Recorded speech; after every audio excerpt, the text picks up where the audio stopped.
batal atau tidak sedut inhaler di bulan Ramadan? Baik, soalan yang baik. Bulan Ramadan batal tak tengah puasa hidup inhaler bulan Ramadan? Baik, yang membatalkan puasa kalau dalam mulut ialah melepasikan sesuatu ain lebih daripada kerongkong. Kalau kita ngaji tajwid dipanggil tepat huruf halak. Huruf halak ni huruf yang tak boleh dengung kalau mati jumpa dengan dia. Maka kalau kita sedut inhaler lepas daripada kerongkong, lepas pada kerongkong. Ni pendapat yang paling ramai dalam mazhab Syafi'i. Jawapan bagi hidup inhaler ni ada 3 jawapan. Jawapan yang pertama, satu kumpulan mengatakan batal.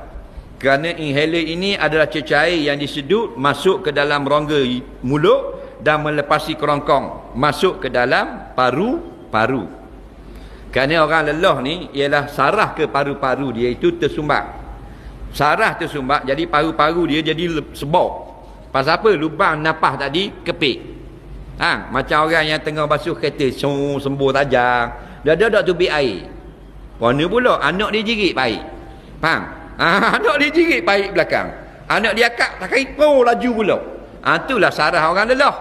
Maka bila kita hidup inhaler ni akan masuk sampai kepada rongga yang terkepit tadi. Dia pergi kat rongga terkepit tadi, dia akan bius rongga itu, dan rongga itu akan terkejut lalu mengembang.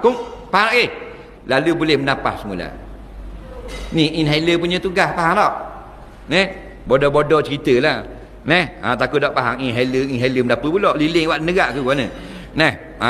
Jadi dia hidup kat mulut masuk dalam paru-paru. Baik. Lepas pada kerongkong, pendapat pertama kata batal kerana dia berair. Pendapat yang kedua kata tak batal.